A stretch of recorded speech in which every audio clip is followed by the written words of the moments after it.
The Lord be with you. A reading from the Holy Gospel according to St. Mark, the 9th chapter. They left that place and passed through Galilee. Jesus did not want anyone to know where they were because he was teaching his disciples. He said to them, "The Son of Man is going to be delivered into the hands of men. They will kill him, and after 3 days he will rise." But they did not understand what he meant and were afraid to ask him about it.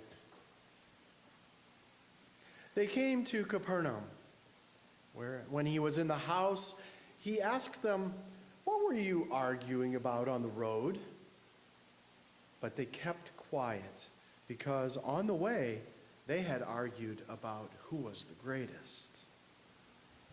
Sitting down, Jesus called the 12 and said, "Anyone who wants to be first must be the very last and the servant of all." He took a little child, whom he placed among them, and taking the child in his arms, he said to them, "Whoever welcomes one of these little children in my name welcomes me, and whoever welcomes me does not welcome me, but the one who sent me." The Gospel of the Lord. Praise to you, O Christ.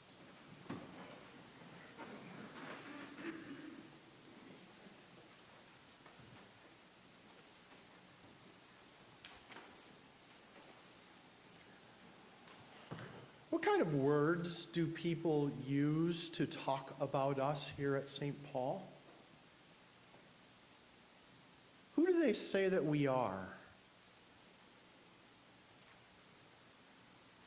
Anybody want to risk and shout one out? Maybe a little too risky. It's a serious thing for us to ponder. At least it's something that we talk about regularly on staff and in leadership. But who do people think that we are at St. Paul? I mean, as part of why we do Alpha, we're trying to put ourselves out into the community in a certain way so people respond. And we're listening. We're trying to find out, who do people say that we are? After all, Jesus asked Peter and his disciples the same question last week. Who do you say that I am? Who do the people say that I am?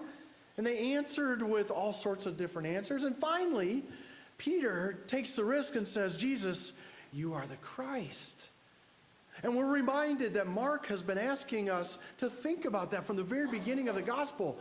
What kind of Christ is Jesus? What kind of anointed messenger of God is Jesus? They've seen him be compassionate and healing and more powerful than the spirits. And the apostles are confused. Who is this guy? And so when Peter says, "You're the Christ," he's probably got in mind what most of the Jewish people of his day thought. He's going to be king. And when Jesus doesn't deny it, Peter's fantasies start to grow.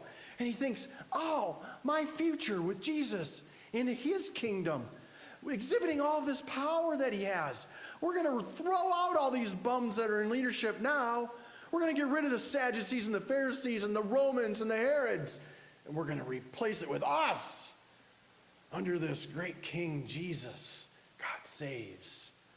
And Jesus would bring Peter fame and fortune and power and prestige and honor if Peter could stay close to Jesus.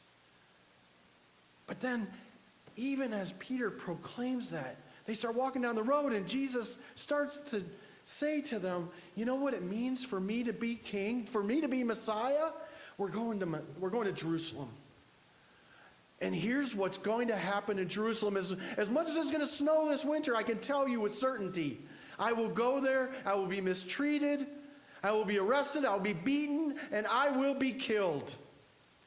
But I will be raised on the third day." And Peter can't even hear it because he's so filled with his own vision of what's supposed to happen. And he says to Jesus, "No, that's not the way it's going to be, Jesus." And Jesus looks at his disciples' eyes, at their faces, at the doubt and the fear and the confusion. And he says, "Peter, get behind me, you stumbling block. You rock meant to trip me.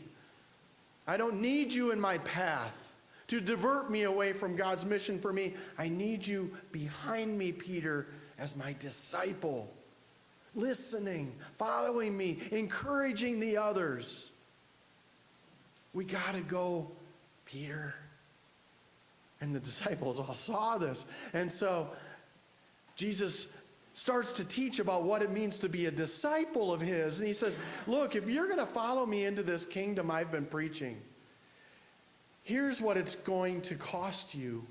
Every day, you're going to have to risk carrying a cross. Why? Because when you act out of compassion and love and forgiveness, when you try to heal divisions, when you try to welcome the foreigner and the immigrant, when you try to forgive people, you will be judged.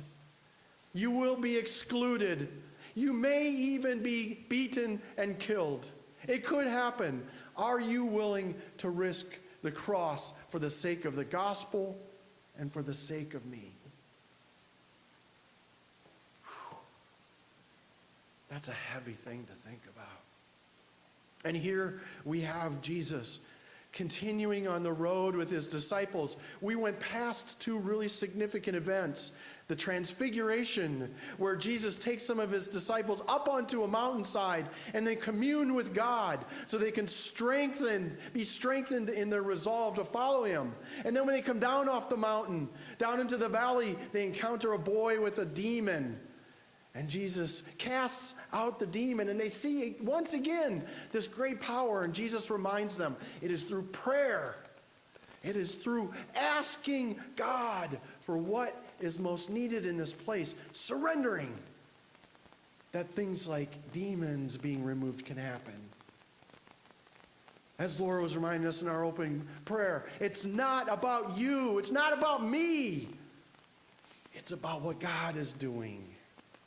And that's the power Jesus is inviting them into. And as they walk on the road, as we hear today, it moves from Peter to the disciples, all of the disciples, walking with Jesus, still not understanding. He's teaching them about what it means to be his disciple. And he says, look, we're going to Jerusalem, you guys, and when we get to Jerusalem, they're going to kill me. He refers to himself as the Son of Man. It's a title that's sort of a third person way of talking about himself. You could replace it with I. I am going to Jerusalem. I will be killed, but I'll be raised on the third day. And they can't hear it. Why can't they hear it? Because they're not listening. They're focused more on their own prestige, out of what it means for them to go to Jerusalem and be a part of this coup, to be a part of this, whatever is going to be developed under Jesus. They're talking about who's going to be the greatest, who's going to be closest to Jesus, who's going to be put in charge of the army, who's going to run the treasury, who's going to oversee the temple, who will Jesus like the most? Those are the kinds of things that they were arguing about amongst themselves. And when Jesus says to them, look guys, I know your hearts. I know what you're doing right now. Tell me, what were you talking about on the road as we walked, as I was trying to teach you? Silence. They refused to accept responsibility for what they were arguing about. Why? Because somewhere intuitively, somewhere inside, they knew this was not what Jesus was asking them to do. They were doing the exact same thing Peter had done the week before, and they weren't going to risk getting yelled at by Jesus. So they go silent. So Jesus sits down. And in that culture, when a teacher sat down, that meant they were going to teach. And Jesus sits down and he calls the 12 to him and he says, look, here's the deal, guys. You're arguing about what it means to be great in this kingdom out there. You've been told honor and prestige is what is important. What other people think of you is most important. But I am telling you, if you want to be greatest in the kingdom I'm preaching, if you want to be first in the kingdom of God that is being revealed through me, make yourself last. Make yourself least. Go to the earth. Be humble.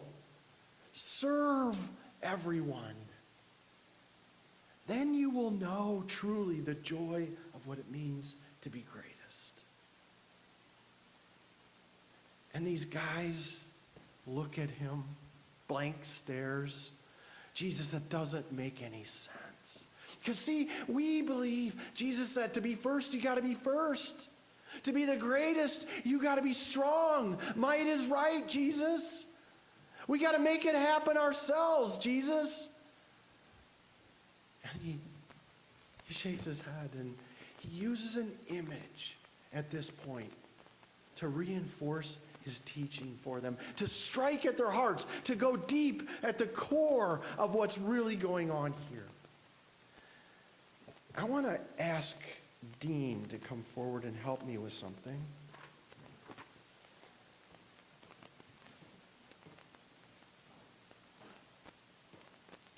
I want to have a little dialogue with Dean. Go ahead and have a seat. Your name's Dean, right? Okay, you haven't changed it. Okay. So, Dean, I was just wondering, could you lend me $1,000? I promise to pay it back. 5 would be even better, but 1,000 I could work with. What do you think? Not right now? Okay, I'll ask you again tomorrow. Dean, I'm just wondering, can you give me a promotion? I don't know exactly what that would mean in this, but I'm just wondering, can you promote me?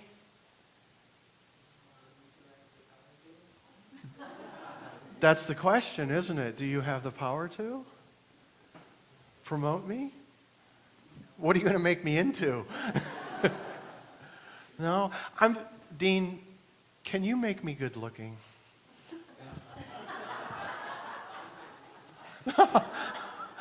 Ouch. Yes? So there's a possibility? Really? Yeah? What are you thinking? Makeup and hair or what? Not sure? Okay. Can you give me a parcel of land or a few cows so that I can take care of my family? You can? Okay. Yeah? Well, this is going better than I thought. Okay. Can I pick somebody else? Can you vote me into office? No. Why not?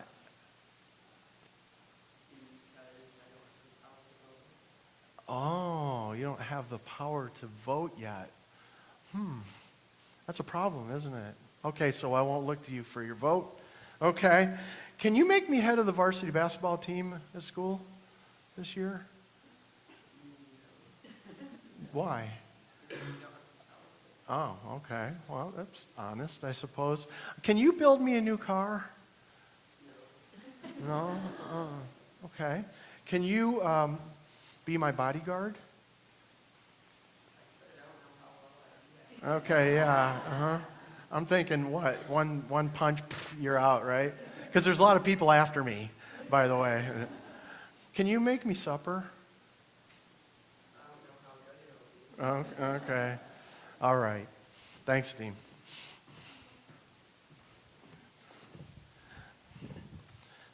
All right, so just in my own defense, I didn't bring Dean up here to embarrass him or humiliate him or make him feel bad about himself.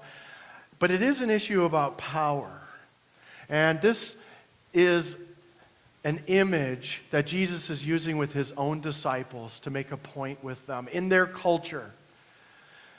People, Dean's age and younger, children, young folks, were not thought of as valuable because they couldn't give back anything to those who were giving them something. So Jesus is basically saying to his disciples, look, I know you guys worry a lot about your honor and prestige, and you care a lot about what people think about you, and you will bend over backwards to offer hospitality to strangers who stop by asking for a handout or a place to sleep.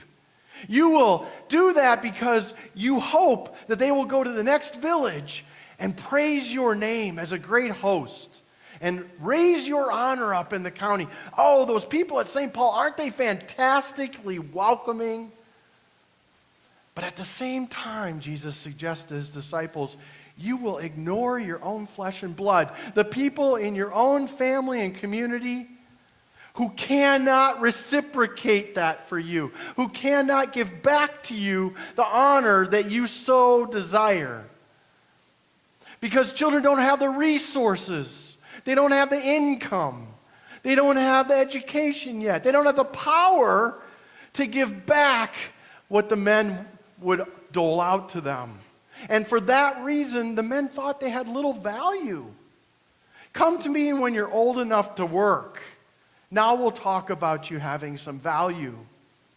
So Jesus takes one of these unvalued children, sits it in front of them and says, look, when you're ready to welcome one of these who cannot return your generosity, who cannot give back to you honor, when you're willing to welcome one of them in my name, then you will understand that you are honoring our God. Then you will know the kingdom that I am preaching. To give without expecting return is at the core of the kingdom Jesus is preaching. And so it is that James picks up on this idea and applies it into the community that he is writing to probably about a generation after Jesus was killed. Because in that early Christian community, there were divisions, there were squabbles, there were people who were more concerned about themselves than they were about the community. And last week we heard James talking about the division that comes from the use of our tongue, our gossip, and our labeling, and our name calling, and the lies that we tell. The deceit that we promote with our words to protect ourselves, to gain prestige, to protect our honors. He says the tongue is a terrible weapon when it's used that way. And it does not honor God. And it does not honor the Christian community. And this week, he talks more about these divisions. Where do these divisions come from? He asks. And it's interesting because he talks about wisdom. I want to ask you to take out your Pew Bible for a second and turn to page 1882. 1882.